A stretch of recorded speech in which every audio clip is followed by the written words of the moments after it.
Log Horizon, Volume 5. Chapter 5. Libra Festival. Audio source: WuShaWorldAudiobook.com.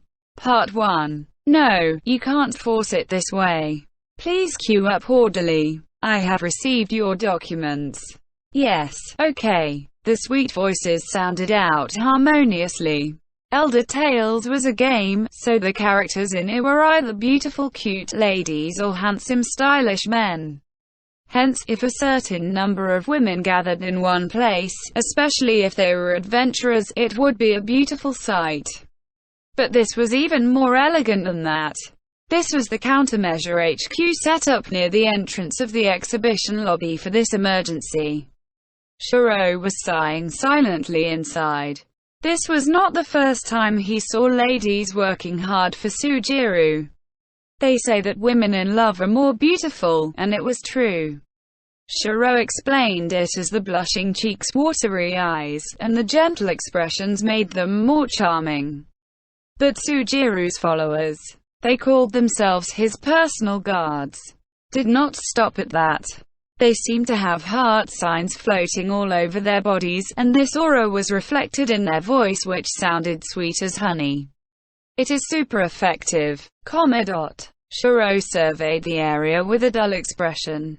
The young ladies with blue armbands were maintaining order all over the place, even witnessing the deals between people of the land, merchants and adventurers, giving them advice. Their movements were swift and smooth. It felt like they had went through hundreds of hours of training. But it was impossible for them to go through so many hours of training.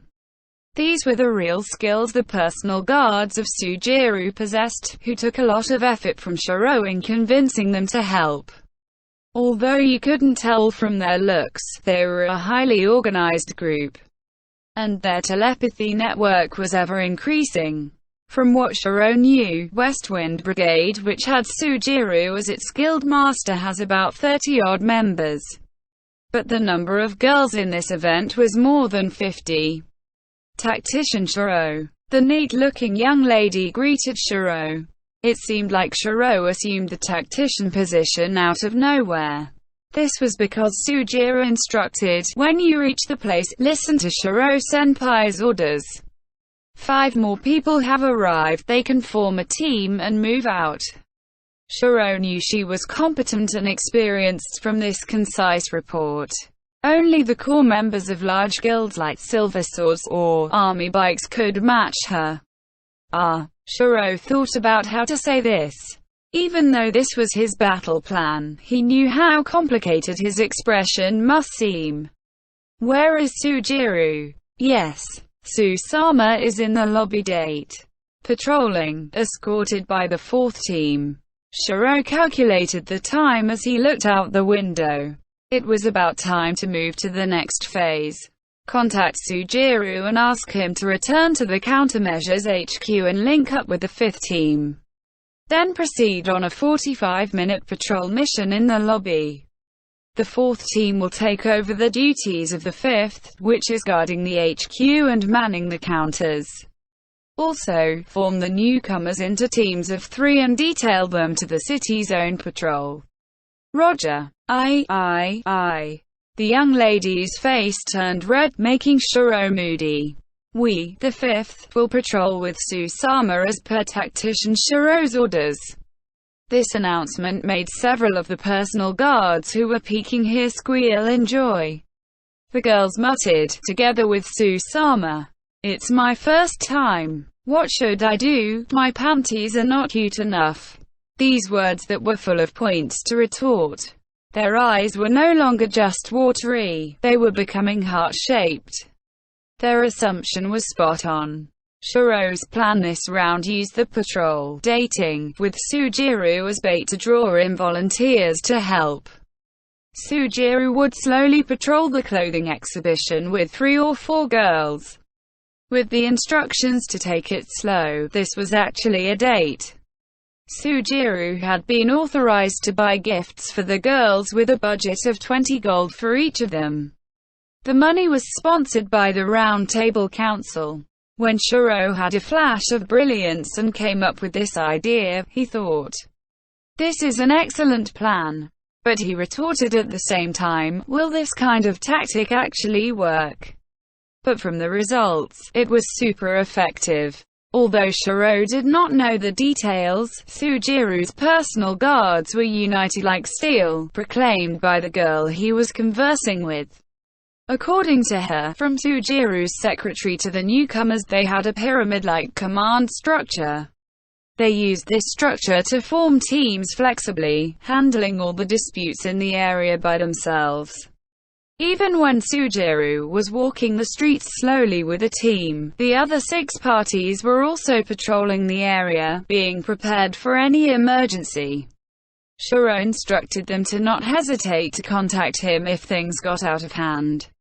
They could also intimidate the merchants by telling them to take the matters to the Round Table Council. Shiro was at high alert in the beginning, worrying about the people of the land, spies or merchants escalating issues despite all this. But the people of the land could not bring themselves to do that when facing these alluring ladies, and things had calmed down. The girls had surprising motives. The look in their eyes literally changed as they carried out their patrol duties orderly and seriously. They handled situations honestly and tactfully, showing no flaws. They might be able to get closer to Sujiru if they volunteered for this, that was what they were imaging. Sujiru appeared in front of them quite often and took different groups on patrol, motivating them to work harder. Since Sujiru might see them at any moment, their attitudes were careful and respectful. They were like loving cats as they focused on acting their role of a cute girl, but Shiro could feel the aura of a tiger from them. Unlike the motivated girls high on adrenaline, Shiro's spirit was at rock bottom. He didn't envy Sujiru and didn't want to build a harem. But seeing such an obvious difference would make any man moody. Sujiru was an outstanding young man. Mature, gentle, polite, and reliable in battle. He also had a goofy side, tickling your desire to protect him. Shiro understood what they were describing. Because back in the debauchery tea party, Saki and Nazuna spent lots of time explaining why Sujiru was so charming to them. Even so, Shiro still didn't get it. Is that all it takes to be so popular? The pop idol status of Sujiru made people doubt whether this was some kind of spell. They were envious but unable to suppress their anger. It was so unfathomable. Shiro mumbled to himself. Tactician Dono, this is the first time we've met. We have been detailed to A16. That's right, the 16th team. Shiro looked at the happy young ladies standing at attention in front of him, confirming his unfathomable feelings again. Why are such girls being mass-produced? Love is so mysterious. How should I put this? Those popular with the opposite sex are geniuses at some level, but they are dangerous too. Shiro recalled how Sujiru was a handsome youth who looked frail but loved to battle, with nothing to complain about as a friend. Since they were playing games together, they should be friends, but it was a bit different from the female perspective. Understood. Teams 9 to 18 will carry out zone security duties. Zone security. Sounds like a special police force. The young lady was happy about something while Shiro nodded gently. Shiro understood that he must not retort or resist such women who had this sort of emotion. My lord. Akatsuki called out. Her gaze shifted between Shiro and the Crescent Moon Alliance stall. Her awkward expression probably came from the clothes she was wearing. What is it? Want to participate? We promised to go on stage, right? Akatsuki reminded Shiro of the agreement. Now that she mentioned it, he'd made a promise with Henrietta to go on stage to market their merchandise. Shiro was in charge of miscellaneous jobs and was an extra in the lineup. Akatsuki was the main character they were counting on. The old-world fashion clothing Akatsuki wore with Henrietta's help should be used for the purpose of displaying on stage. But Akiba was under attack right now. They really had no time to do this. My lord is going to keep his word, right? That is correct. Hold it. Maybe not. Shiro adjusted his glasses and thought. The intention of the enemy was to overwhelm the administrative capability of the Round Table Council with their saturation attack, causing loss of confidence and even internal strife. To counter that, they should keep the schedule of Libra Festival as close to their plan as possible. Shiro had been thinking that way, but was now considering changing this policy slightly. Outsiders won't know what our schedule is like. If it looks like a success, some ad-lib performance should be fine. When Shiro thought about this, his freedom of action increased drastically. He stopped breathing, moving the chess pieces in his mind with the timetable in his heart. His own moves and other players' counter moves. Strictly classifying data, he had an information to be confirmed, gradually filling the chessboard. Shiro was not a god, so he could not see most of the situations. But every move in chess would give more than the expected amount of information, as if the enemy were exposing their crude plans with their arrogant actions. For creatures like humans, they could not accomplish anything without leaving their footsteps behind. Adding in this supplementary data, the unseen chessboard slowly surfaced. The hard work of the citizens, the honest attitude on site. With the festive atmosphere as the background, all kinds of groups made power plays around the city of Akiba. Shiro thought that there were countless chess players of his level in this world. For him, this was a way to sound out his thoughts to himself. There were tons of situations he could not handle. Shiro contacted Krusty and Isaac, asking them to clamp down on violent incidents within Akiba. Other pieces he could move had already been activated. Keeping to the policy of keeping the incidents below the table, all the scenes were managed by volunteers. But the famous major guilds in Akiba would join in to handle the situation, gathering powerful players all over the chessboard.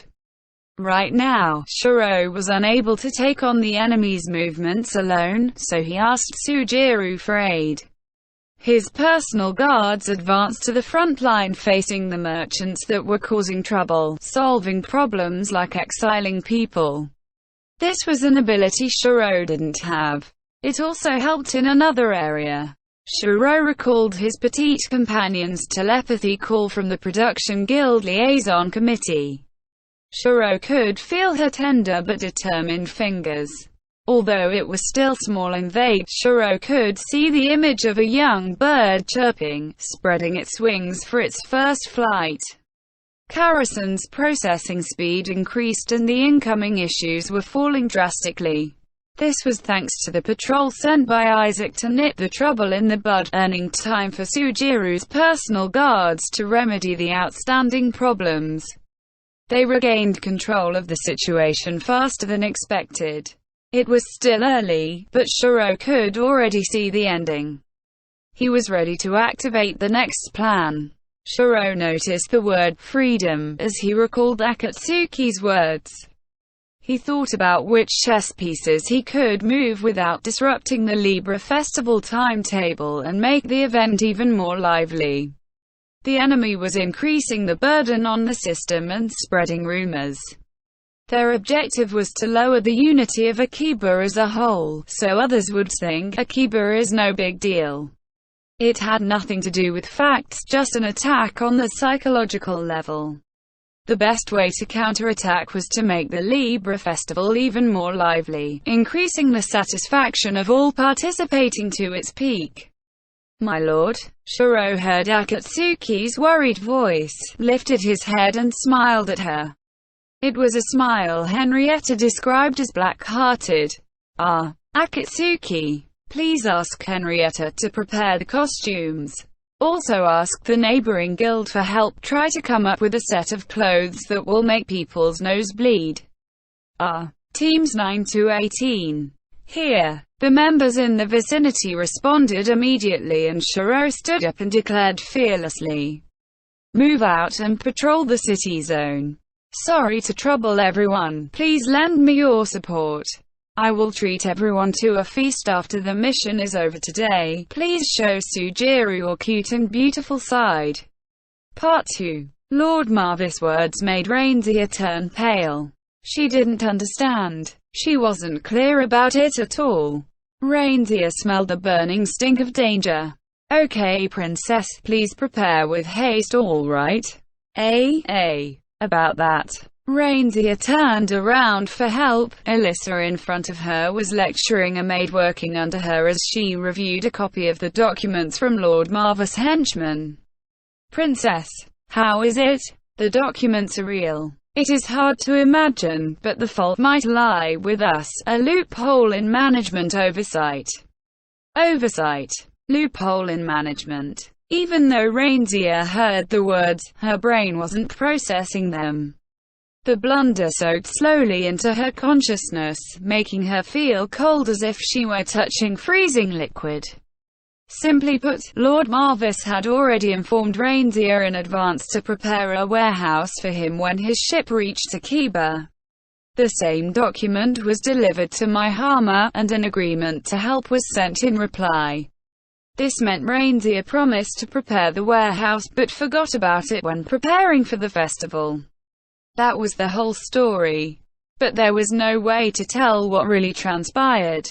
There might be an error in delivery resulting in miscommunication, or an error by the administrative clerk. Or Reindeer was too busy and stuffed the document somewhere and lost track of it. But this was not the time to review what really happened. Lord Marvis was holding a reply from Rhaenicia's side, so it was definitely an oversight on Rhaenicia's part. And Reindeer as the host had the obligation to assist the guest and make things convenient for him. Also, the daughter of the Corwin family stationed in Akiba and the noble sea merchant from the west Lord Marvis had different statuses. If you took into account the hidden tension between the Eastern and Western federations, she had no choice but to eat humble pie. Reindeer was a woman. In accordance to the nobles of the people of the land, she was not educated in the ways of politics. But she could learn about it from the social world. HMPH, what's the matter? You are not going to tell me you are not ready for me? I already sent in the request in advance. About that. It was easy to apologize. But Reindeer was not used to such dealings and was unable to judge whether she need to apologize now. The lazy Reindeer wouldn't think I should have put in more effort to learn if I knew this kind of situation would come up. But she still thought there was something she could do about this. She should have asked a few competent bureaucrats to be dispatched here from Maihama. That should be obvious.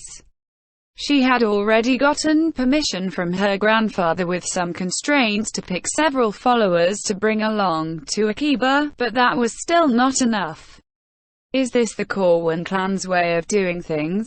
Or is your working relation with the adventurers with Akiba just an illusion?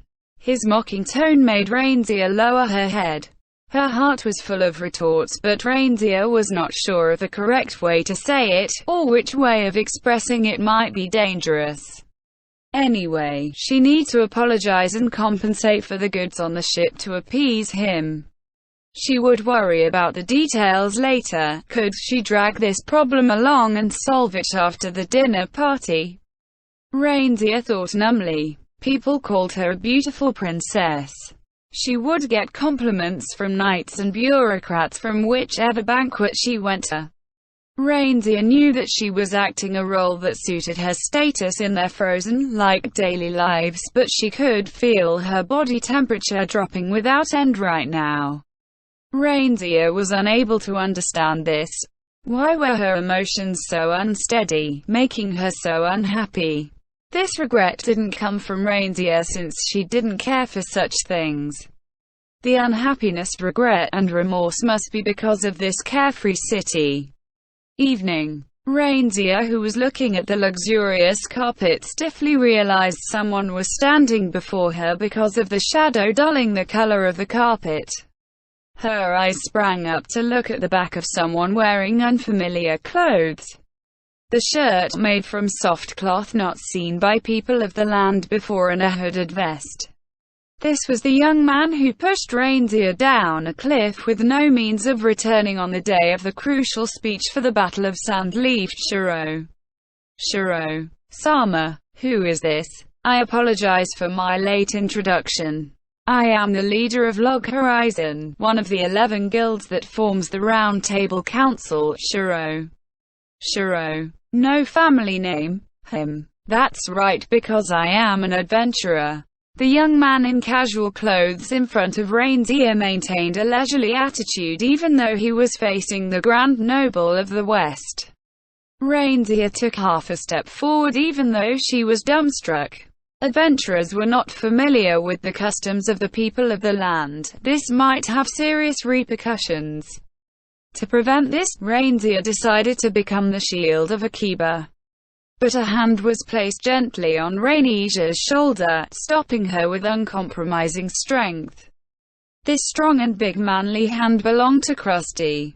Reindeer turned her head to look at Krusty, who was stopping her from behind, and Krusty said without looking at her, "Don't worry." His glasses reflected the light so she was unable to see his expression. But she could see a cruel smile on Krusty's face. Lord Marvis, welcome to Akiba. With the fairy-powered ship, your shipping industry is blooming and your name is renowned here. Shiro said with a smile, making Marvis stare with his eyes wide open. But his ironic smile remained as he replied, "I'm flattered." According to the customs of the people of the land, this attitude was akin to ridiculing others. Considering the fact that Shiro introduced himself as a member of the Round Table Council, he was obviously ridiculing Shiro and Akiba's Round Table Council. His attitude frustrated Reindeer and made her cheeks grow hot. But Shiro didn't mind at all. In the end, he probably didn't understand the customs of the people of the land. And so, what happened? Alyssa-san, where are you? Here, Shiro-san. These are the details. But Shiro's words cooled down Reindeer's frustrated heart. Reindeer could only give a blank expression as she stared at her maid, showing Shiro that document. She didn't know the two of them knew each other. Alyssa wore a troubled face but was still respectful towards this young man. Is that so? This is possible. I get the general picture. Hey, Michitaka-san. Shiro saved time by shouting for the burly man in the hall instead of using telepathy. The man, who leisurely walked over after hearing his name, was the Guild Master of Oceanic Systems, Michitaka, who was built like a bear. Michitaka greeted everyone as he walked over but was interrupted by Shiro, who cut straight to the chase. This is an oversight. Instead of an oversight, it is more like clumsiness and embarrassment. Michitaka-san, due to the blunder of Princess Reindeer, we have some troubling issues. Oh, I see. This is problematic indeed.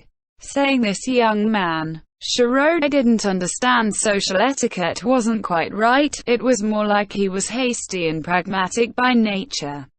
Reindeer was not good at handling this young man since the first time they met. She was also bad with Krusty, but that was because Reindeer couldn't tell what Krusty was thinking about. But she felt she was bad at handling this young man because once he makes up his mind, he is willing to do anything no matter how ridiculous and will not compromise. She feared Krusty because he was incomprehensible, while she was afraid of this young man because he was a hunter who would not hesitate about using Reindeer as bait. What are you up to? I am questioning the oversight of Reindeer due over here, all right? Shiro explained the situation to Michitaka briefly with a smile after Lord Marvis finished. This big man over here is Michitaka-san, boss of one of the 11 guilds that comprises the Round Table Council, Oceanic Systems. Lord Marvis requires a warehouse to store his shipment of cargo and has informed Reindeer-san in advance to prepare one for him. She seems to have forgotten about it or lost the document, leading to this failure. Lord Marvis nodded smugly, agreeing with Shiro. That is correct. The shipment this round consists of food and precious spices. If you leave it in the hot and humid cargo hold on board, it will rot in a few days. Reindeer wanted to rebuke him when she heard his words. He was full of excuses.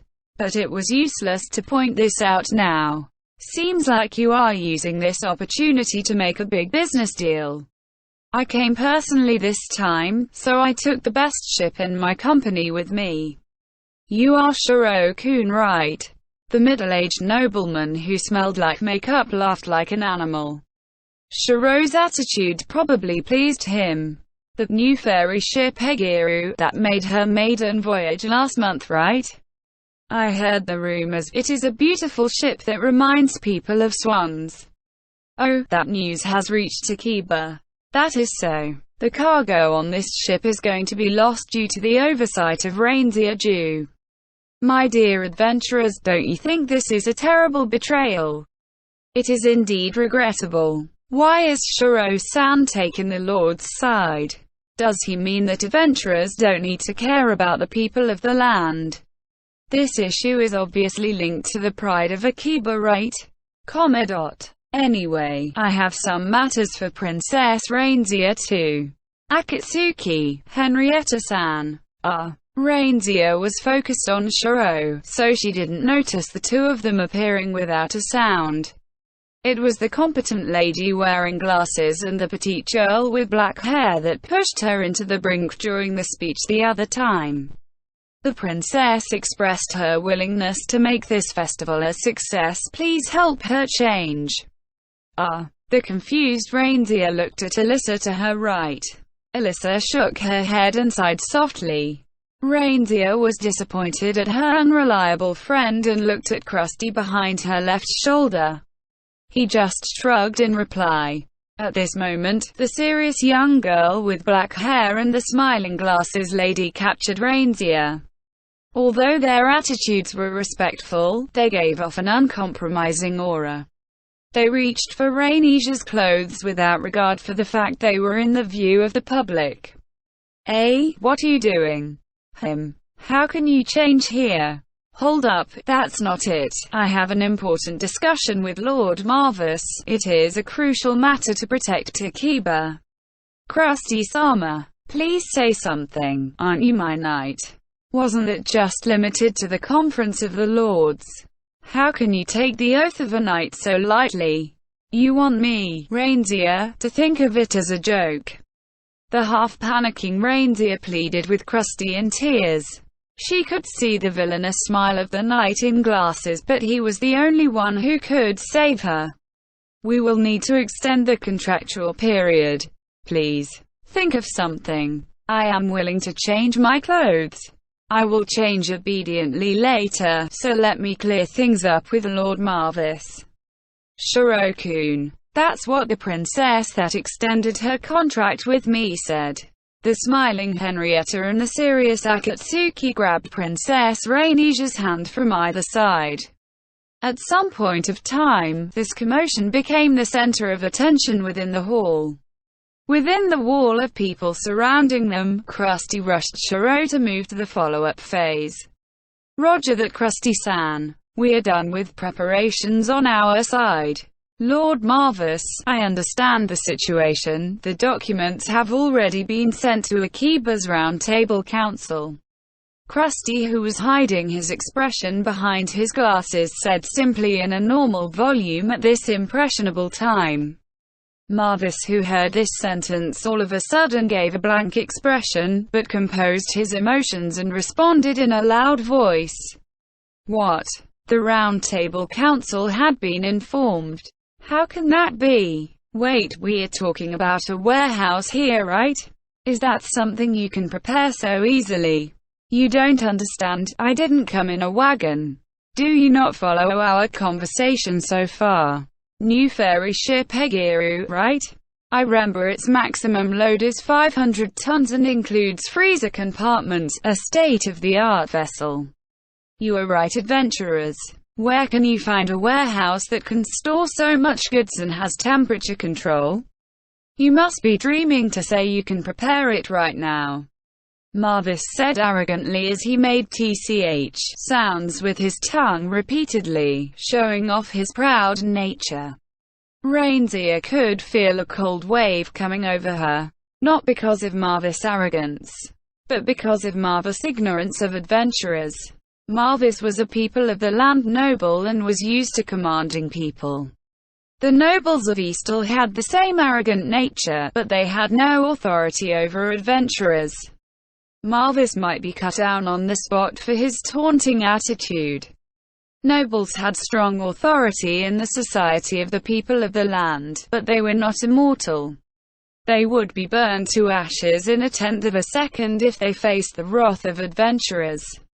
Reindeer had no sympathy for Marvis, but this might spark off a war, inciting the adventurers to destroy them in righteous fury. Why must I worry about this white pig? What? So you have informed the Round Table Council in advance? That's great. But I heard your rental warehouse is full of the cargo of traveling merchants. Even though you received the notice, but that's a woeful state you are in. I am sorry for this incident. Reindeer, will. Marvis changed his target to the adventurers and the Round Table Council. His brash way of putting it almost made Reindeer scream. Here are the documents, Michitaka-san. But Shiro produced a piece of paper like a magician, making everyone freeze in the hall. Reindeer glanced at it for a moment. It seemed to be identical to the copy Marvis was waving around just now. Although it was hard to say for sure, but the Round Table Council of Akiba seemed to have received the notice Reindeer didn't get. Michitaka took the document, browsed through the contents and nodded. Do you need wagons to ferry the goods? The hidden meaning behind Michitaka's word was that he agreed to this casually. He gave a manly grin and shrugged. Could it be? Of course we have warehouses. 500 tons, right? That's nothing. Oceanic Systems Guild warehouse is several times that of the warehouse opened for rental by the adventurers for this event. You think we will be overloaded just handling the merchant caravans?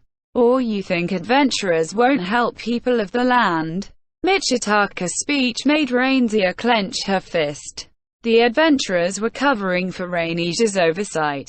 Michitaka was a tough guy who preached the glory of adventurers in front of a room full of people of the land at the ancient palace of eternal ice.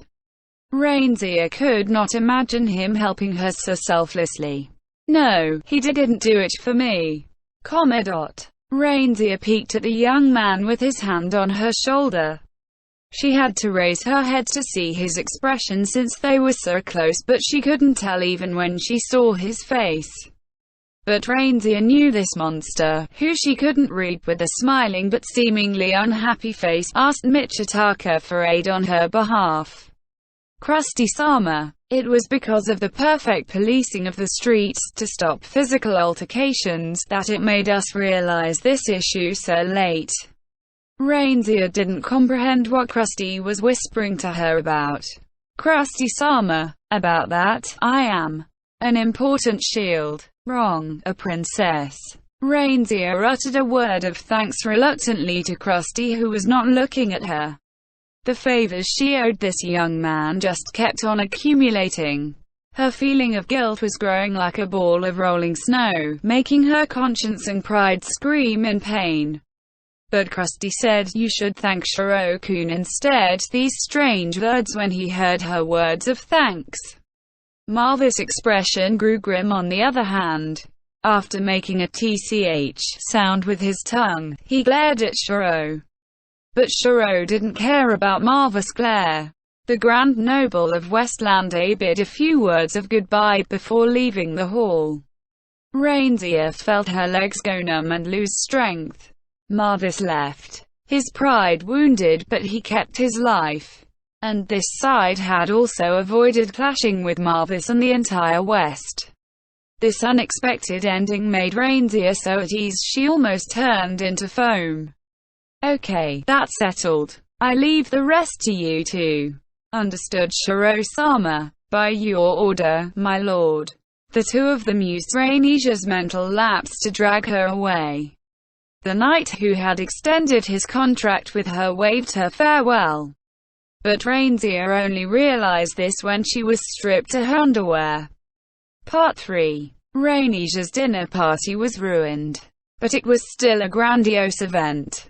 The main doors of the Maihama consulate in Akiba was wide open, and the guests spilled out onto the central square.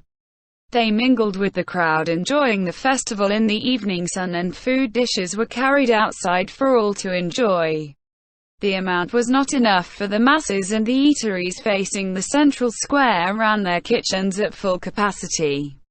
Shiro spread the word that all expenses would be covered by the Round Table Council, prompting the unending flow of food and drinks to the crowd, till their stock ran out. But this caused the standard of the feast to drop below Rhainesia's expectations. Instead of a buffet-style dinner party, it felt more like a festival or a flower-watching gathering. But such details didn't seem to matter to the adventurers.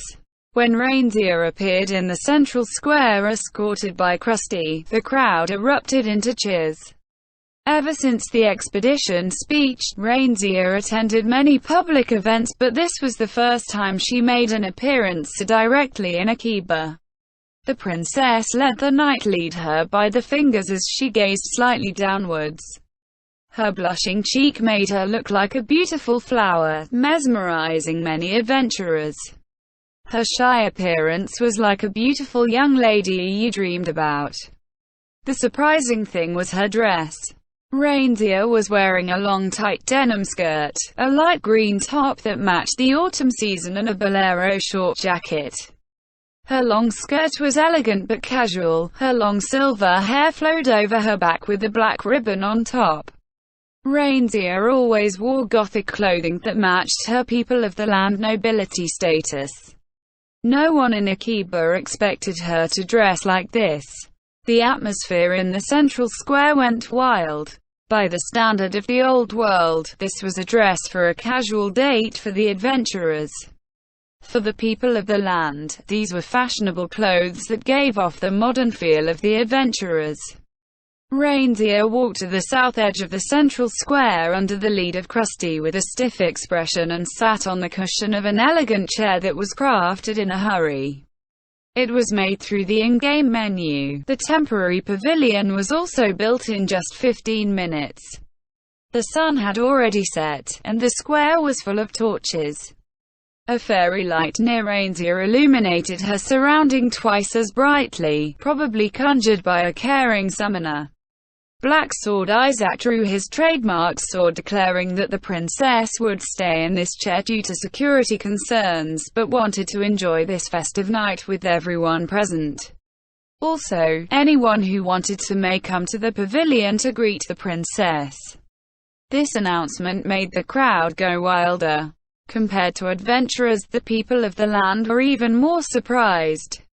They, especially the spies that took part in the conspiracy, were caravan merchants that hailed from towns and villages around Akiba. They usually rode a horse or a wagon, making business between the villages. Someone like them wouldn't have the chance to see the princess so close in person.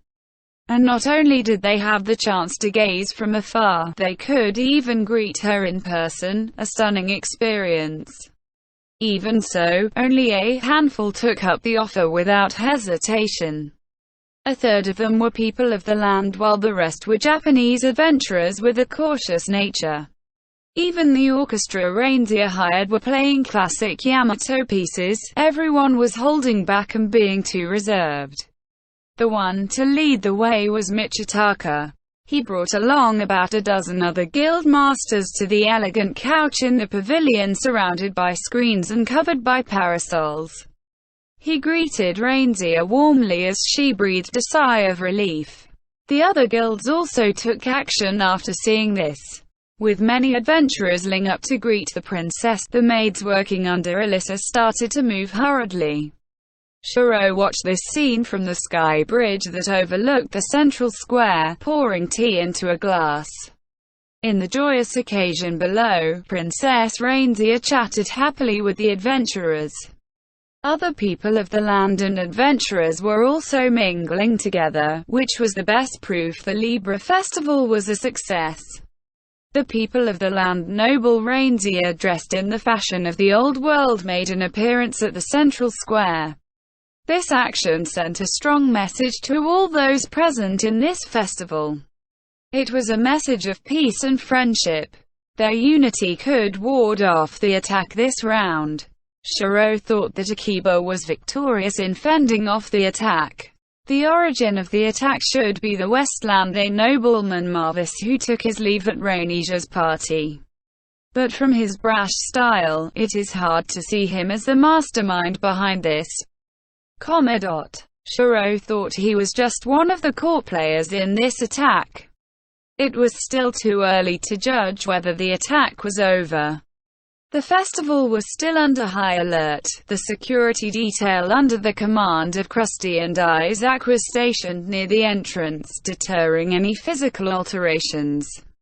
It was the same with the girls working with Sujiro, who warded off the arguments between merchants with their feminine charms while patrolling.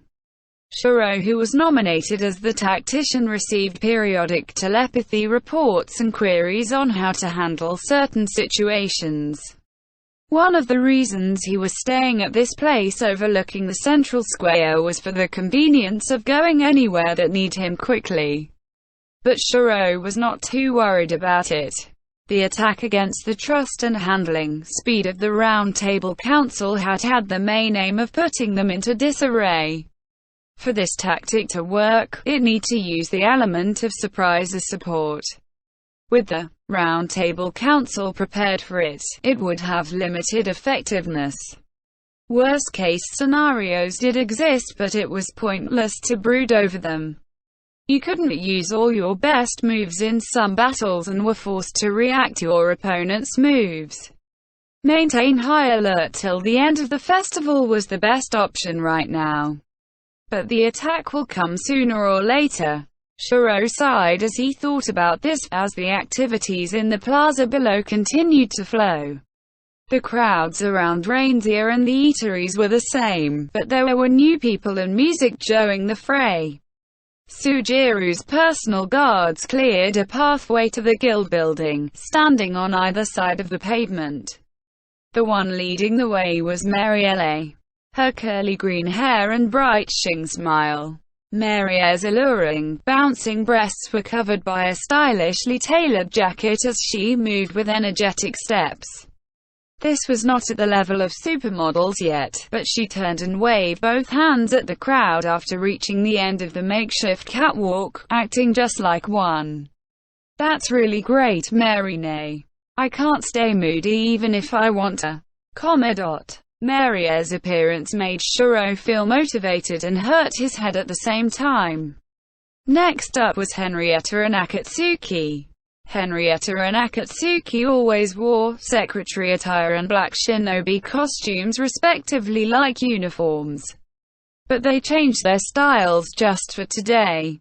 The two of them were wearing the attire promoted by Crescent Moon Alliance, which looked native and casual. Their clothing differed slightly, making them look like sisters. Because of the height difference, they looked like sisters with a wide age gap, but it was best not to say this out loud. Henrietta was hyperactive, hugging Akatsuki, rubbing her face on hers and twirling around elegantly. Watching them, Shiro made a decision with a smile. Unaware of the stares from the crowd, a fortunate thing for Akatsuki, the two of them played around before meeting up with Marielle and walking to the central square.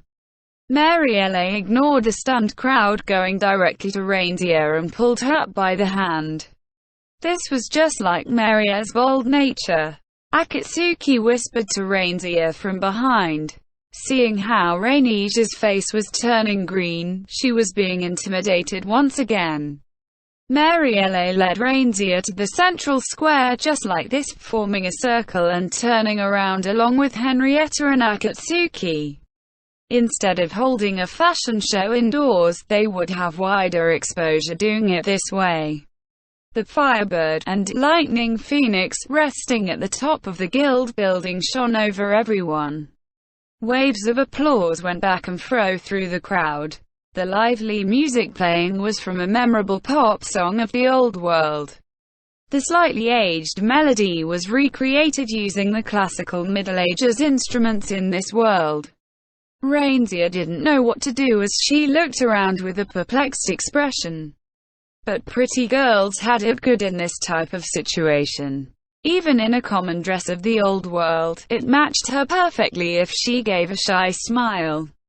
Shiro-san. Thanks for the hard work, Minori. This polite greeting made Shiro lift his gaze from the plaza. Minori walked from the guild building towards the connected sky bridge. She wore a complicated expression of pride, joy, and humility on her face. Shiro didn't know what his petite companion was thinking about, but he knew what she had accomplished on this chaotic day. She completed the primary administrative work alongside Karasin. The responsibility was equivalent to leading a 100-man raid. Take a seat. But Minori was hesitant. Shiro gestured to the side of the wooden bench he was sitting on. Shiro took a glass from his bag and wiped it clean. He then poured the same fruit tea he was drinking into it and offered it to the panicky Minori. Thank you, and you did great. Yes.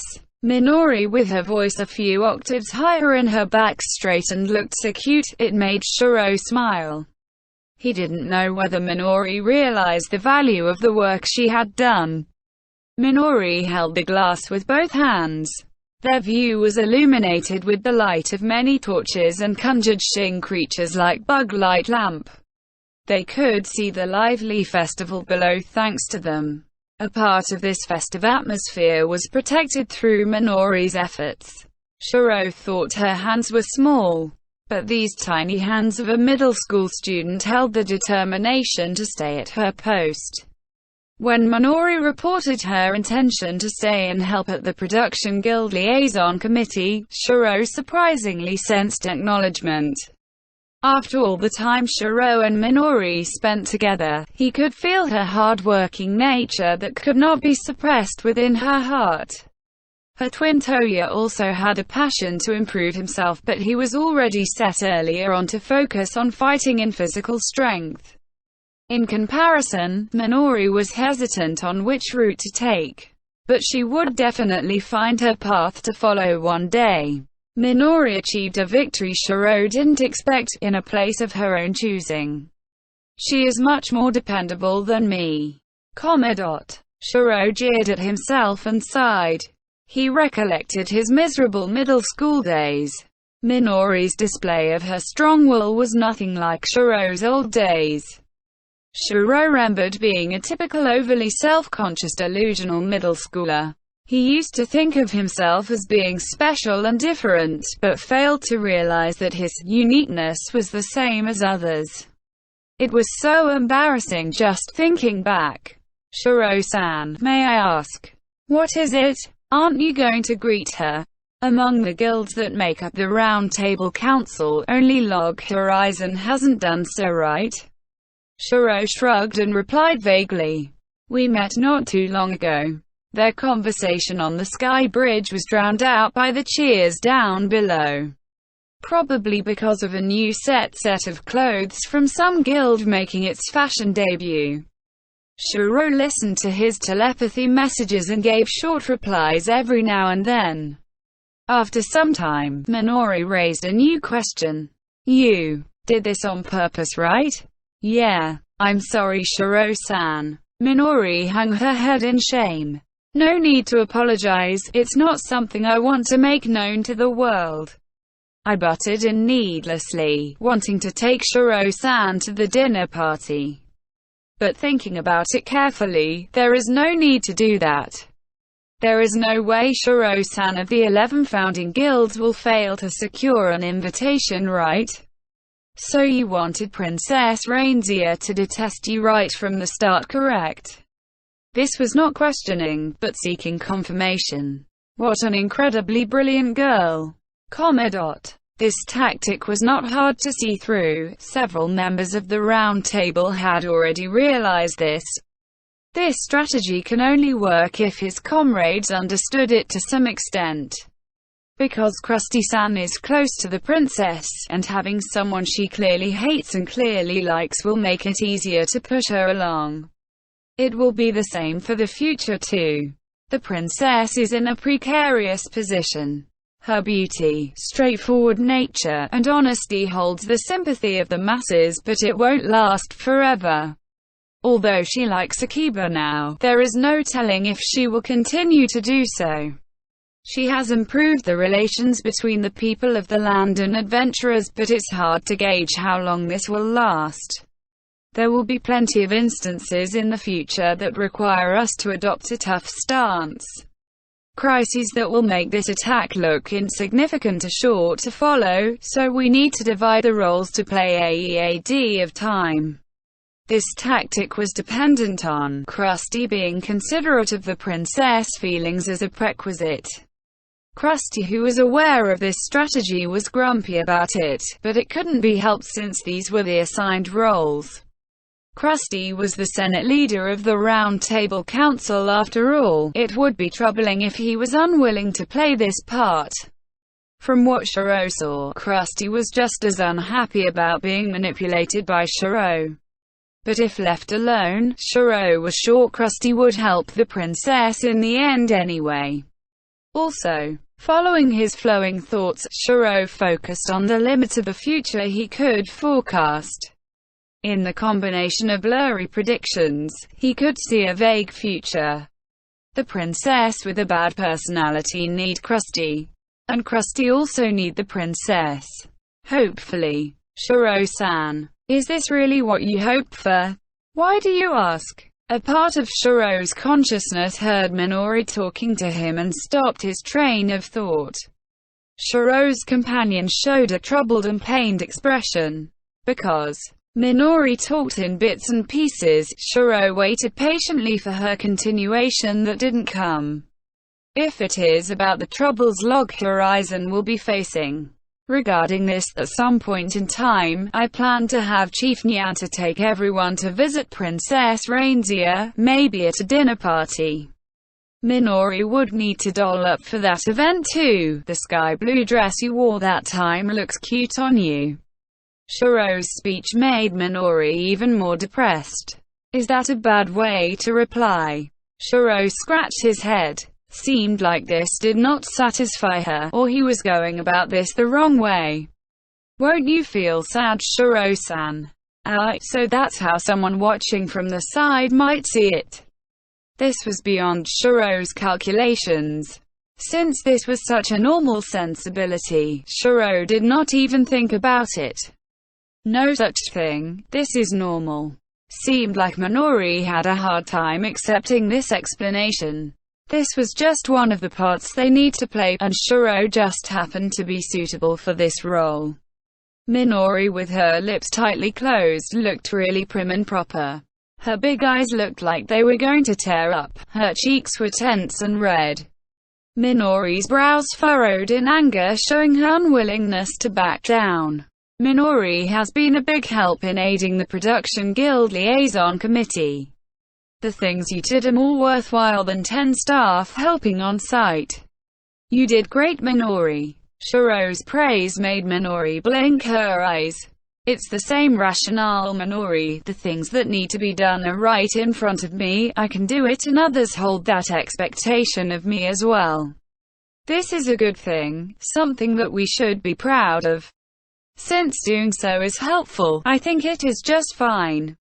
Minori showed a troubled face. This couldn't be helped. Shiro didn't say this because he understood this rationale. The Shiro who had avoided guilds thinking it was a bother had no right to say this.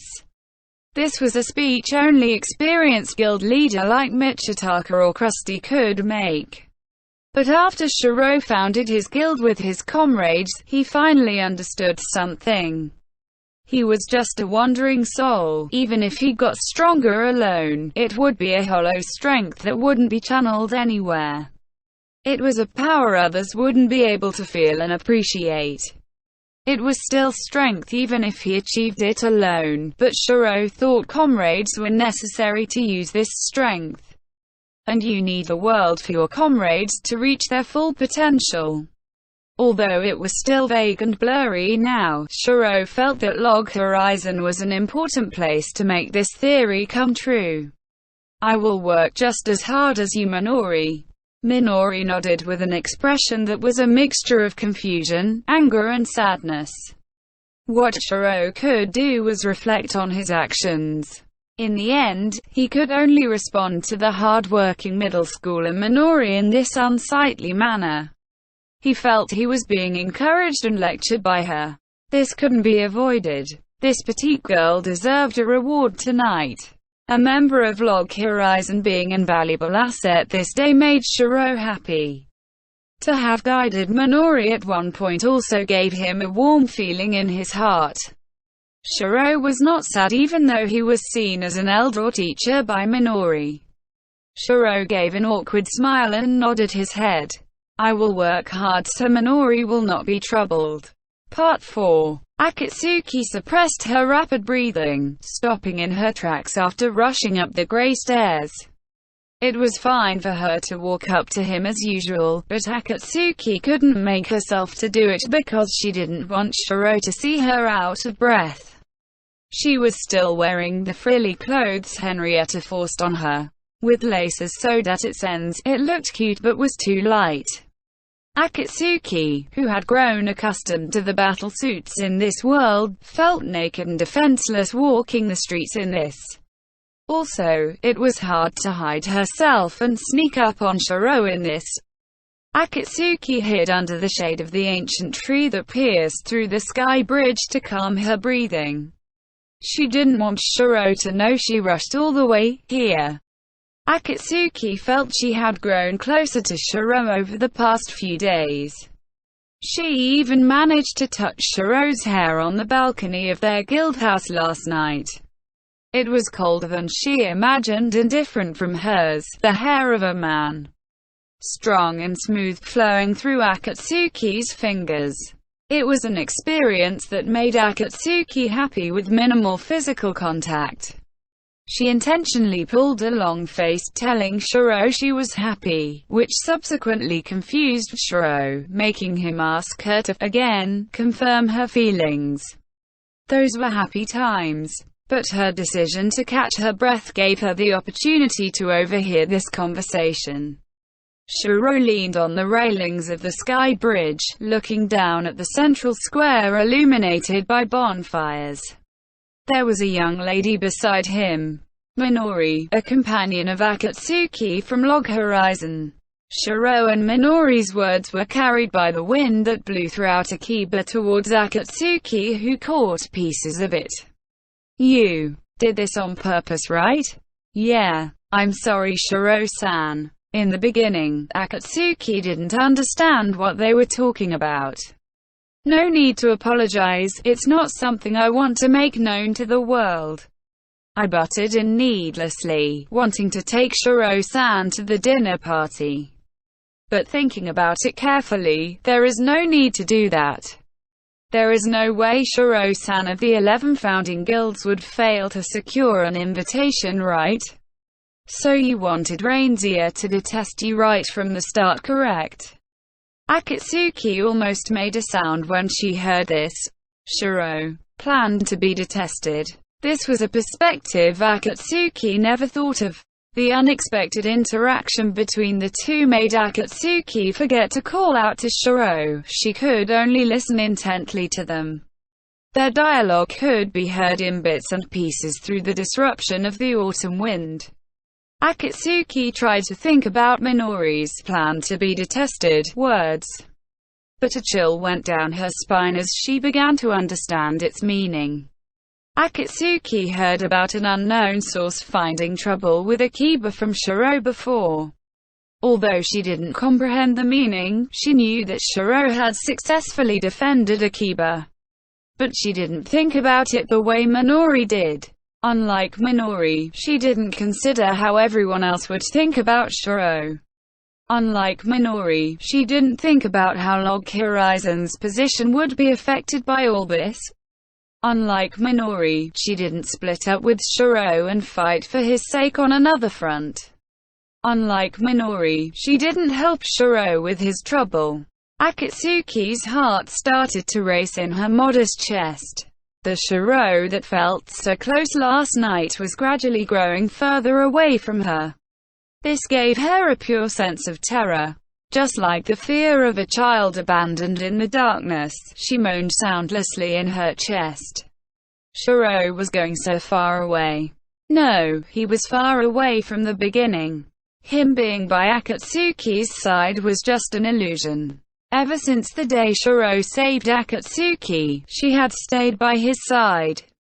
Addressing Shiro as Lord, becoming his shadow, wielding her blade for him all this while. She could also feel Shiro protecting her at the same time, which made her very comfortable. Maybe only Akatsuki thought they were protecting each other. At the very least, I don't understand my lord to that extent. It was hard to acknowledge this. She couldn't measure up to this middle schooler from the same guild. Accepting that she couldn't hold a candle to Minori.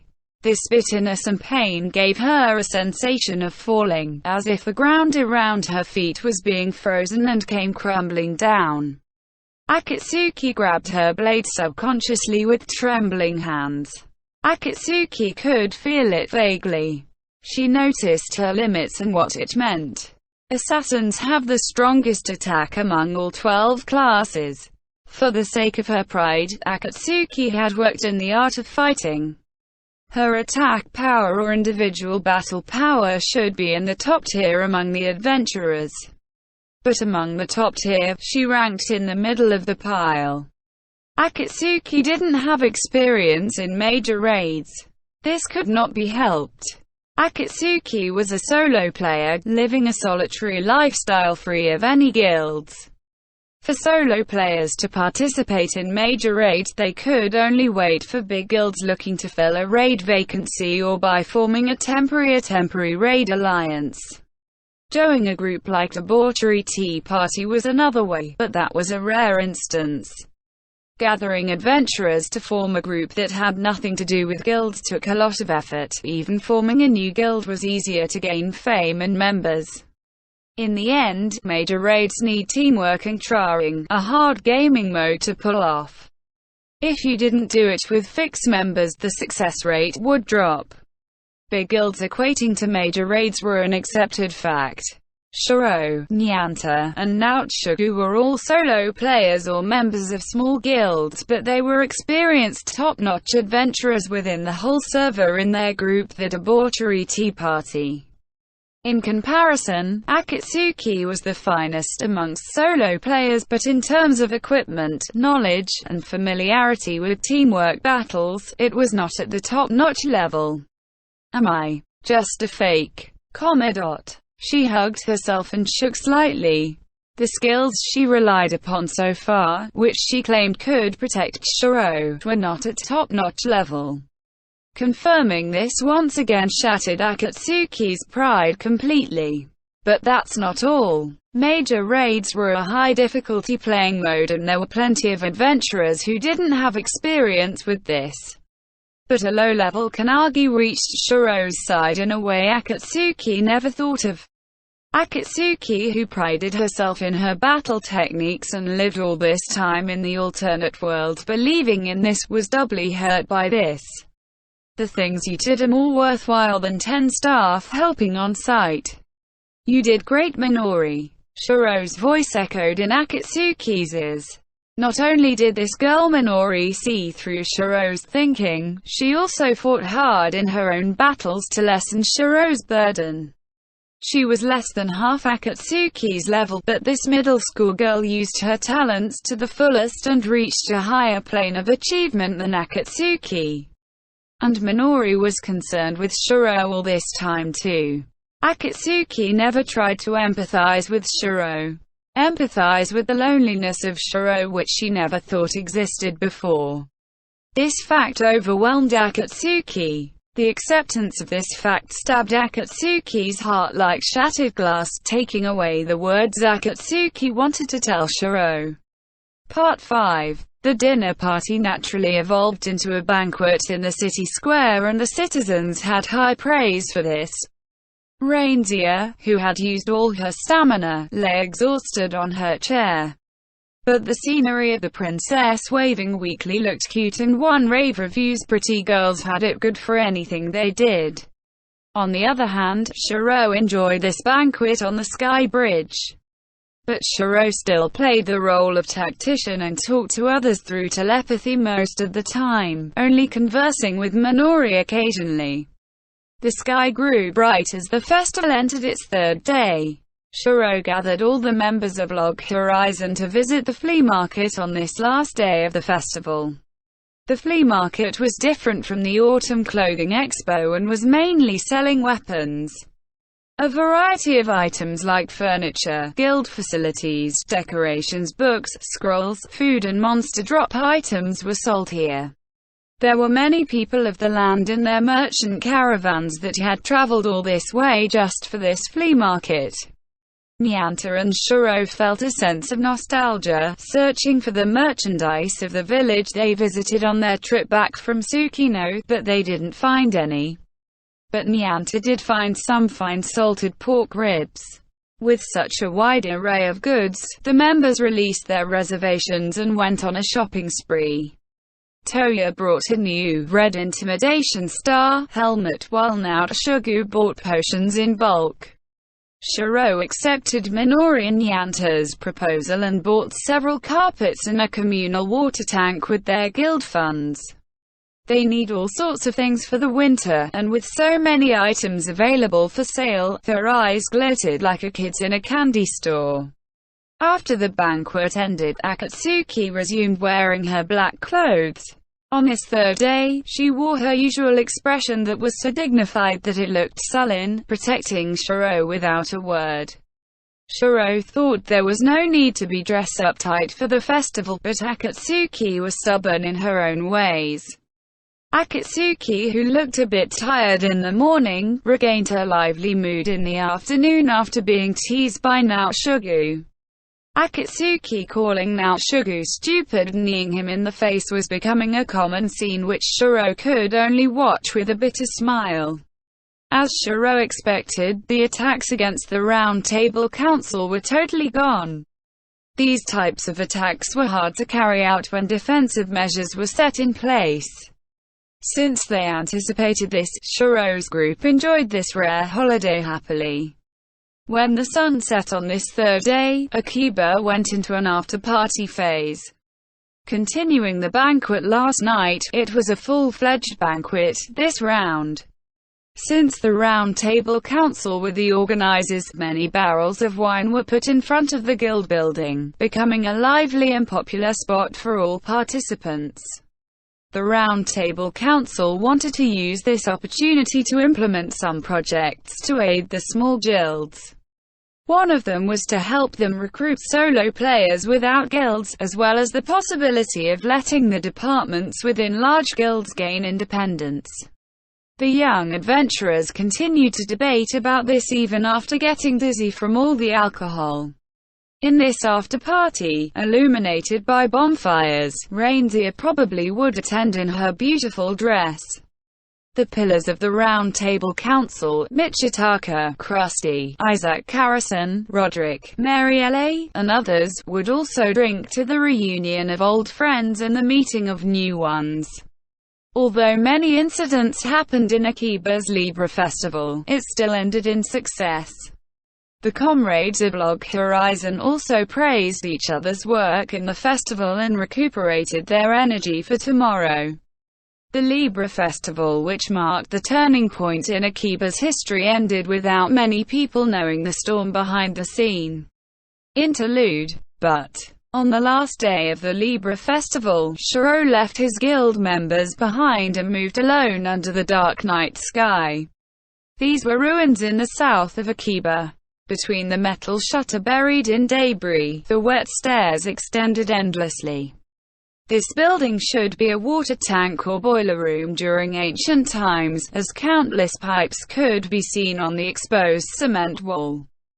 Shiro visited here for a reason. Shiro came here to pay his old friend Ushima a visit. Shiro asked Ushima to search for information regarding the Holy Empire Westlande, and to prepare for the worst-case scenario, they cut down on the number of times they communicated by telepathy. Also, he needed to retrieve something, so Shiro wanted to exchange intelligence with him face-to-face. But he felt uneasy about this. In the suffocating silent darkness, Shiro called forth a weak magic light and moved cautiously. He opened a door labeled Control Room, and saw a space more habitable than outside. "Are you Shiro-sama?" "I am Dariella, a People of the Land traveling writer." But the person in the room waiting for Shiro was not who he expected. Her wavy black hair, red lips and obsidian eyes shone from her white oval face. The robe that formed intrinsic patterns with red and blue threads covered her soft and well-filled-out body. She was sitting there, but it felt like she was moving slowly. She was a beauty that attracted one's attention at a glance. The definition of beauty was broad. Akatsuki was also a beauty, and the woman in front of him had a charm that rivaled Akatsuki, but was of a different nature. Even Shiro, who didn't normally care about the looks of women, felt a little lightheaded seeing her alluring face. He could feel his cheeks heating up. Ushima-san, who was supposed to wait for Shiro-sama, is not able to move freely right now. So I came on his behalf to pass the message in his stead. That's right, Shiro planned to meet with the adventurer Ushima here, a tiny and agile dwarf youth, not a black-haired beauty. Dariella, second-class citizen, level 10. Shiro looked at her status screen, obtaining information to confirm her words. Because of this, Shiro's mind, who was dazzled by her sweetness, squeezed out these words. I have never heard of such magic. Nareha-san, what is that disguise? A dark underground control room. In this small room, a heavy silence fell between the female on the couch and Shiro. The beauty laughed and twisted her beauty at the tense Shiro, drawing a small sigil in the air with her finger. Countless small pigeons took flight from her beautiful black hair, as if they were sucking away Shiro's light source. The effects of black birds flying and merging with the air should be an unknown type of spell. The alluring beauty had the same face but was now wearing a black gothic dress made from the feathers of crows.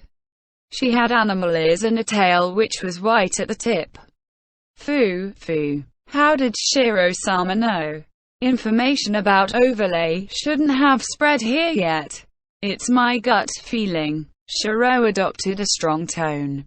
The lady in the basement just now was definitely a level 10 People of the Land, named Dariella. Shiro confirmed this using the status screen. According to the common sense of elder tales, this was an established fact, there were no two ways about it. The only reason Shiro doubted this was because of his instinct and intelligence that came from another channel other than Ushima. Shiro was certain that Nareha was somewhere in Akiba at this moment. He didn't expect Nareha to appear in front of him, but it was more believable for the source of the trouble to turn up instead of a beautiful People of the Land writer. Intuition. But you knew my name, right? The beauty facing him, Nareha, gave a charming smile. Even though Shiro knew her identity, he couldn't help himself from looking at her. Please take a seat, okay? Nareha looked at Shiro with watery eyes. Shiro could see Nareha's white and defenseless throat from this angle, making him close his mouth tightly. If he didn't do this, Shiro was afraid he would keep on staring. Don't put your guard up. Look, I didn't even bring my magic bag and am unarmed. I came alone to meet Shiro-sama, Nareha said when Shiro cautiously sat on an office chair near the door. Isn't that rather careless for the leader of the West? I am not the leader of anything. Nooreha smiled. Her pose, putting her index finger on her lips, made her look cute and young. She seemed about the same age as Shiro, but she could change the atmosphere with different actions using her beautiful looks. She might seem like a bewitching lady, but you could see her pure and naive side too. Shiro felt her charm was terrifying. Like a white flower blooming proudly in the darkness, a sweetness that could numb your senses. This lady was the guild master of Plant Hoyaden, after all. A renowned gigantic guild that remained a mystery, Plant Hoyaden. The beauty at the top of the guild, Counselor of the West, Nooreha. The beginning of all this happened at the time Shiro was plotting the formation of the Round Table Council. Shiro back then was planning to revitalize and bring order to the chaotic Akiba with a depressed atmosphere after the catastrophe. Coincidentally, the same thing was happening to the players in Minami, a city in the west. There was chaos, depression, and security deteriorated. But a certain adventurer attempted to change this just like Shiro. That person was the defenseless beauty sitting in front of Shiro, Nooreha.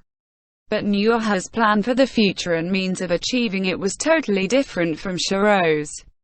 Nooreha approached the Itsuki clan, whom inherited the bloodline of the rulers of ancient Yamato, a Westland dynasty, ranking first among the clans in Yamato nobility society. Unlike the East, which was ruled by the League of Freedom Towns Eastal, the Holy Empire Westland was ruled centrally by the Itsuki Dukedom in Kyoto. This governance applied only to people of the land, and had nothing to do with adventurers. The adventurers didn't care for the people of the land and their nobles even after the catastrophe. But Nooreha was different. She approached and won the affection of the nobles and the Itsuki clan. Although her intentions were unknown, Nooreha used her charms to win over the people of the land, planting her poisonous seeds. When Shiro went towards Tsukino, Minami's city guards had become Nooreha's personal army, and she used the wealth of the people of the land to purchase the Cathedral Zone. A powerful army and control over life and death. With these two weapons, Nooreha continued to stay behind the scenes and plotted calmly and adequately in secret. She founded Plant Hoyaden and slowly gathered supporters which reached a colossal scale in no time. The members consisted mainly of the elite players of the West. But one day, Nooreha made an official announcement. All adventurers residing in Minami must join Plant Hoyaden. Ruling with a single guild, a city with no discrimination based on guilds. This was the style of governance proposed by Nooreha. Pardon me for being blunt, but even if you leave running of the operations to Inticus, Misuha, and Zarudis, you are still the Counselor of the West. I didn't leave it to them, alright? Everyone is just doing it the way they want to.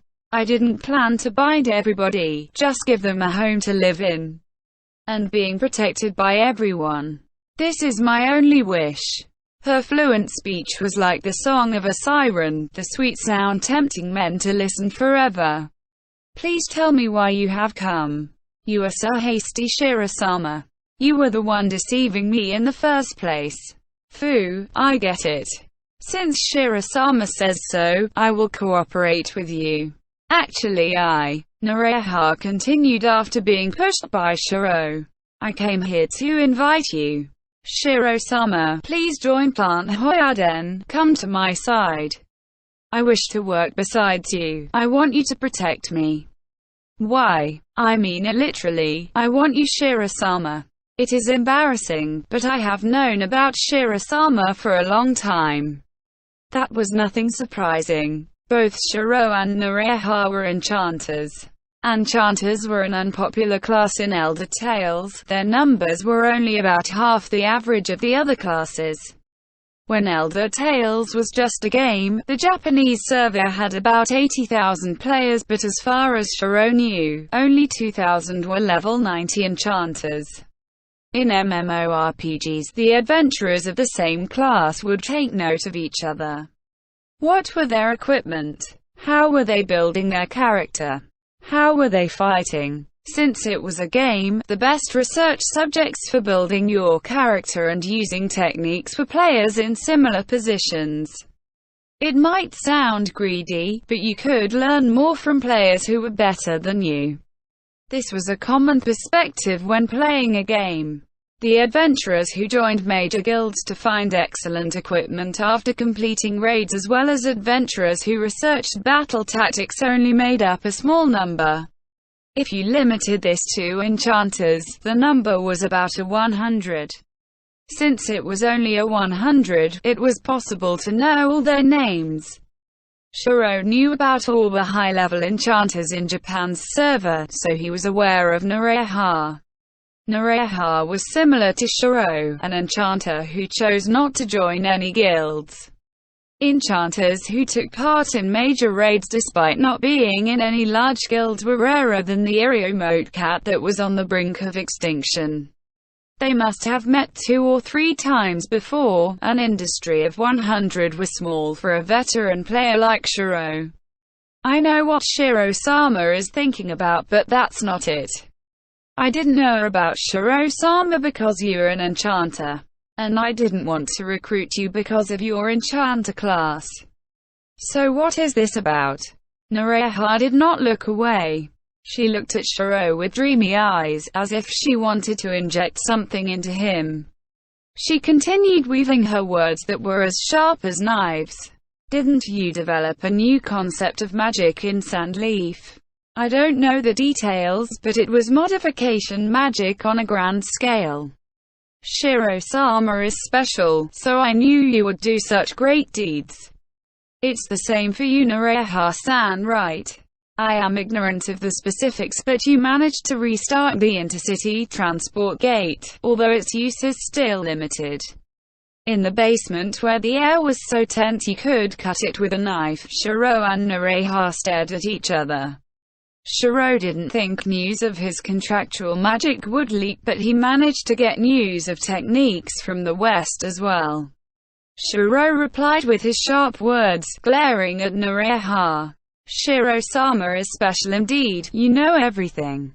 Just knowing that everything I hid behind the scenes has been seen through by you makes my cheeks burn hot. No need for formalities. The one who instructed the classification of all information from the West was you, wasn't it? Plant Hoyaden was a strictly controlled singular guild, divided into many detailed departments and was tightly organized. Shiro understood the policy Nareha was pushing. Wiping out the discrimination big guilds had towards small ones, recovering the security in Minami, uniting them and coordinating their efforts to return home. Using a well-organized singular guild was the most effective way of achieving their goal. That's the truth behind the governance of Minami, and Shiro agreed that it had its strong points. Plant Hoyaden, which was founded with this righteous goal in mind, became a highly united and easy-to-control organization. And so they were very united against outsiders and was a group that would not leak intelligence easily.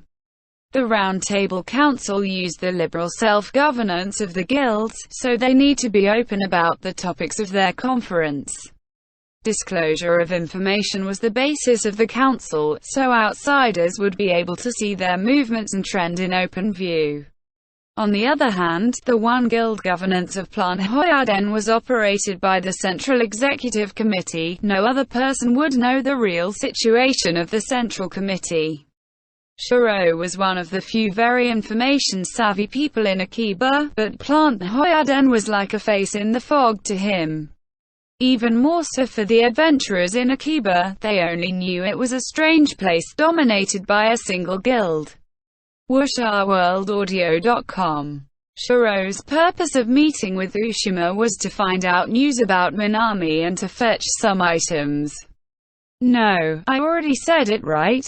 I adopted a free-rein policy. Sealing off the spread of information was a decision made by Miss Uha. So the saturation attack on the administrative powers of the Round Table Council in Akiba was the same. That's right.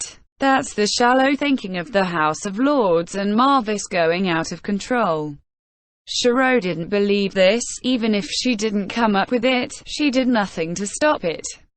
When Shiro was about to speak, Nareha put a finger to his lips as if to disrupt him. Shiro brushed off Nuaha's hand.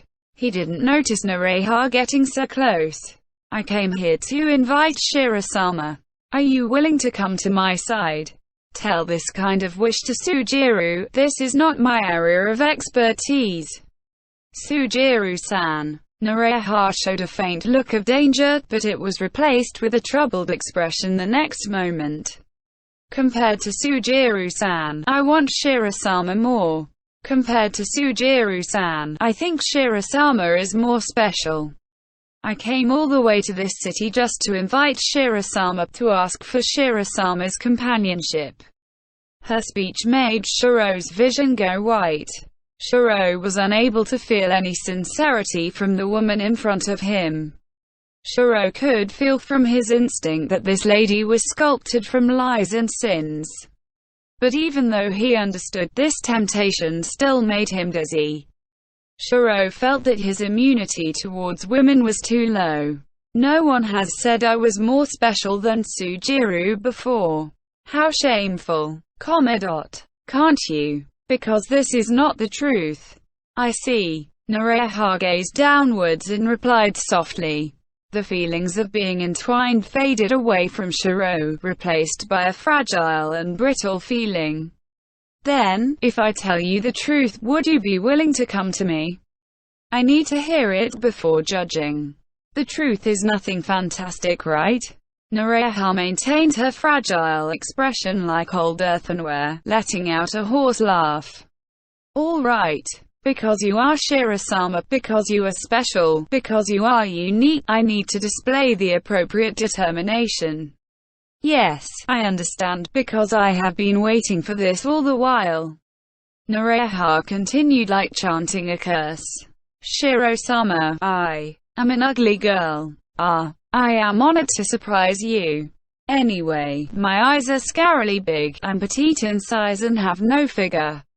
An ugly child who only knows how to look around greedily. It was only natural for Shiro to be surprised. The beauty in front of him had overly strong eyes, but she had a face anyone would describe as alluring. But the topic was going in a direction Shiro did not expect. I was really skinny in elementary school. Not only my ribs, even the bones in my limbs were visible. My hair was a mess, my clothes were full of stains, I was closer to a dirty girl than an ugly girl. I grew taller in middle school, but my weight did not increase, I was still skinny to the bone. I think I was a disgusting girl who looked at her surroundings from behind her fringe. I remember starting to change from my second year of middle school. Because of some reasons, I gained some financial support and started to have proper meals. Although my body didn't get used to it in the beginning, my body weight still increased gradually. But I was still skinny and frail, barely improving from a disgusting body with visible bones to a skinny body. Is this some sort of child abuse? Shiro thought. Also, he was doubting the truth behind her words. Even though Nareha announced she would say the truth from now on, Shiro remained skeptical. Because Ushima was not here. Nareha somehow found out from Ushima about his meeting with Shiro and came here before him. This fact remained unchanged. Even if this lady was speaking in such a demure tone, she was still the guild master of the one guild, Plant Hoyaden, ruling Minami.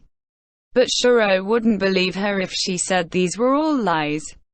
If liars could only lie, they would be on the same level as honest people.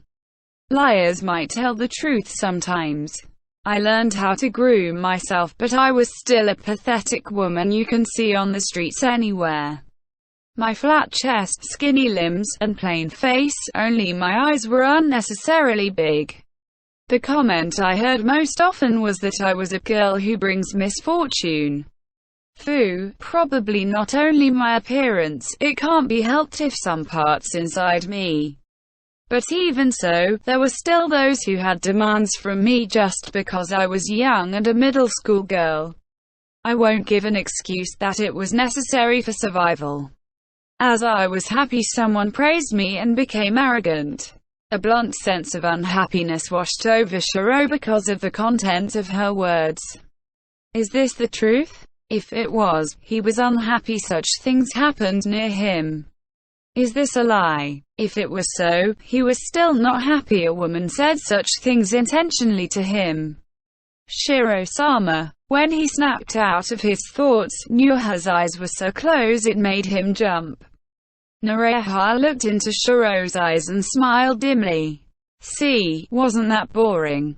In the end, this world is not reality. This body and the skills it possesses are all an illusion. In this world, reality has no value at all. Shiro-sama, I will be your lover if you are willing to come to my side. Don't you want to? I have this body now, the body everyone praised to be warm and pure. Are you unwilling to accept a girl like me? Shiro tasted salt in his mouth before he realized he was biting his lips. His temperature rose and his cheeks were burning hot. Her white cleavage showed through her dark dress. Her alluring fingers that were moving gently. Her flighty expression. Her voice that seemed to melt away. The poisonous cake so fragrant you wanted to take a bite anyway. My unappealing body won't be able to please men, so I have practiced hard. I am good at lying. If Shiro-sama doesn't mind the lies, I will be able to convince you. That's right, until you are satisfied. Be it sunset or sunrise, I will be by your side till the end of the world. Why? Do I need a reason? You need to convince me that this is the truth, or else there is no point. I already told you to just accept these lies. Everything is made up anyway.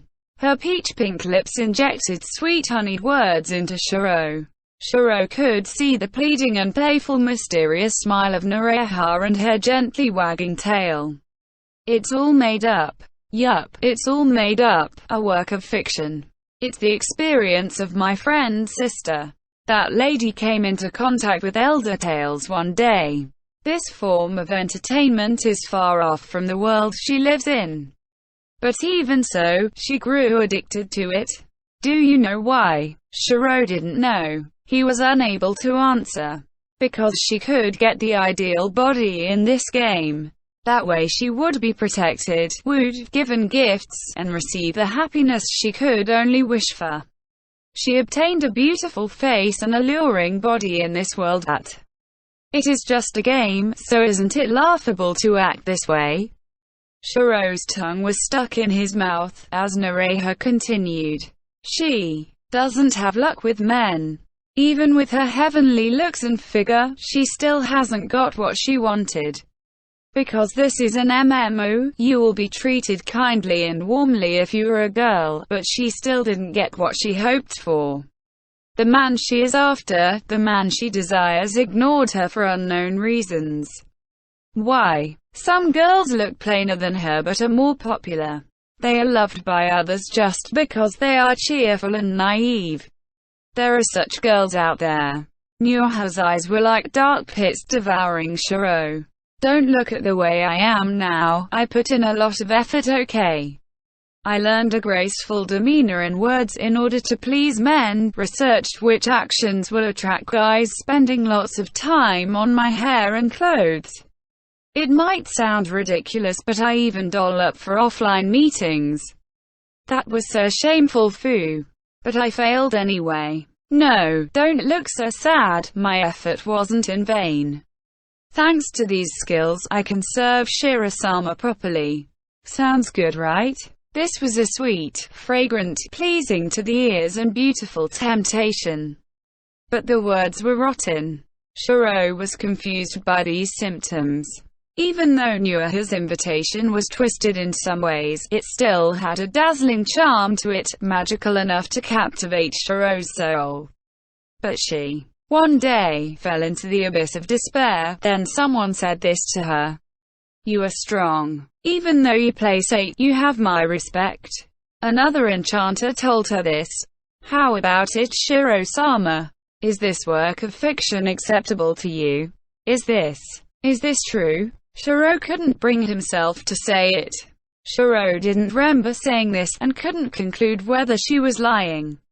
Although he only recalled after meeting her again, Shiro and Nureha partied together several times in the past.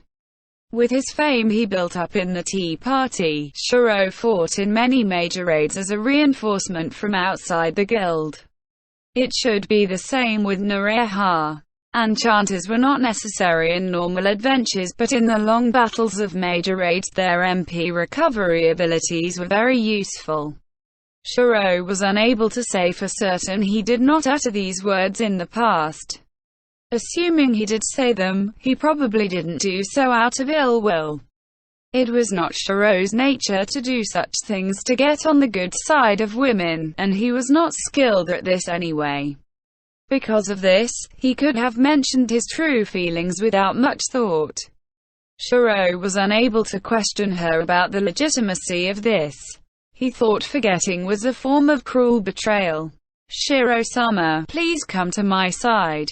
I will prepare a position for Shiro-sama in Plant Hoyaden. I have already prepared the title of Royal Secretary in the Itsuki family to be bestowed on Shiro-sama. The Itsuki clan listens to all my biddings anyway. Shiro-sama already has made some headway already, right? Regarding this drastic change and a way back into our old world." Her words made Shiro gasp. A reaction. "Shiro-sama is a special person indeed. I know too. I know way back." There was no way to tell just how much Nureha had seen through Shiro as she licked her red lips after saying this.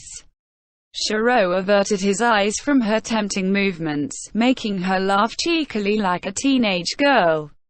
"I discovered a way to return to our old world. It's still too early to prove it as a means to return. Since there is no evidence, it is just deleting the body from this world. If Shiro-sama is willing to help, we can avoid such uncertain results, right?" To be honest, Shiro almost agreed to join Nureha at this point. Not because of the temptation from Nureha. Shiro was interested in the skills Nureha had gained. Staying in the West dominated by Nureha would open up more information channels than staying in Akiba. Be it gathering data or developing new techniques, it would be much easier to get the things he wanted using the influence of Nureha's colossal guild. Considering the goal of returning to the old world, this was the most efficient path. It could be described as the best path to take for the good of all adventurers. No, this theory was just an excuse. The terms Nureha offered were too good. This was not referring to Nureha's beauty and body, but the one who called Shiro special made him awaken the loneliness in his heart that he had forgotten about. Shiro was weak in declining the requests of others, which caused Shiro to visit many guilds and get hurt in the process. It was obvious that Nureha was wild and dangerous, but that was the reason why Shiro almost gave in to her invitation. No matter how true her words were, could Shiro be the only mind who could stop her? It was a dangerous sensation, a sweet temptation eating at Shiro's heart. Shiro felt obligated. Even though he was not the cause of this, the feeling of guilt churned like a torrent in his heart. It was an emotion that stemmed from his sense of responsibility, a feeling of guilt despite not being guilty. The worst thing was Nureha understood this point. In the end, Shiro-sama is not being rational, right? Rational. Shiro answered the feverish Nureha, who only had Shiro in her eyes. Yes, rational. Shiro-sama is an irrational person, right? You do not have any reason to side with Akiba, and no cause to side with the people of the land, correct? It's just a vague sense of ethics, right?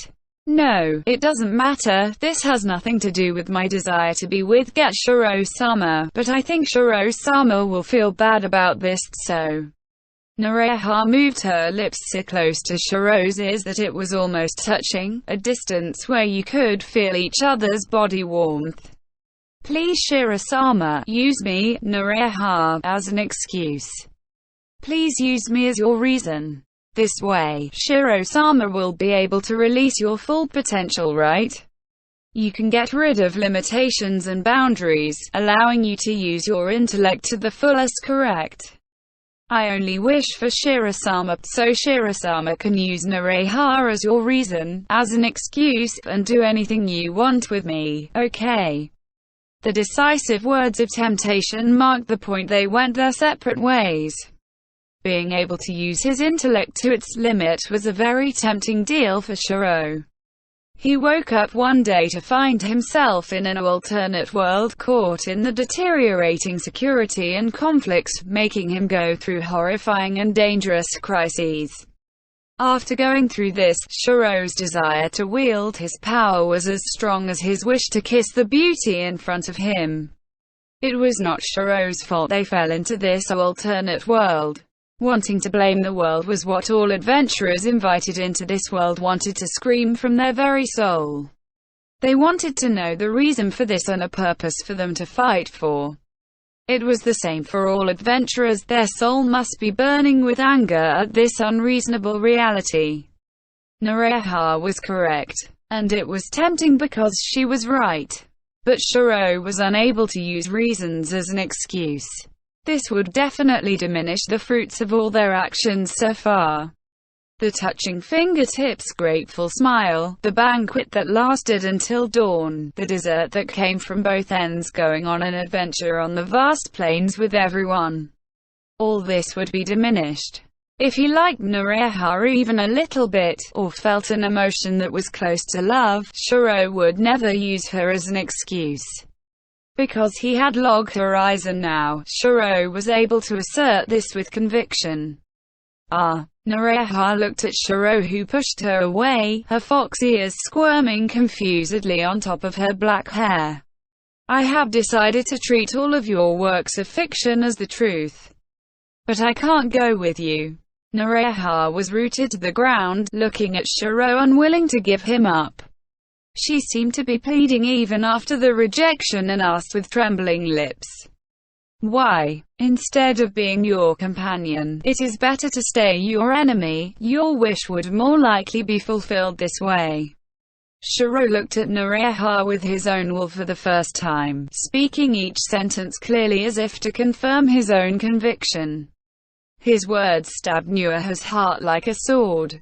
Shiro could feel her pain as he touched Nuaha's cool face. "I decided to continue being your enemy, so you can find a reason in the future." Shiro's words became the invisible chains that connected Noreha and Shiro together. This chain would guide Akiba and Minami to the Sky Labyrinth of Inboriumu, and onward to the Sea of Nectar. End chapter.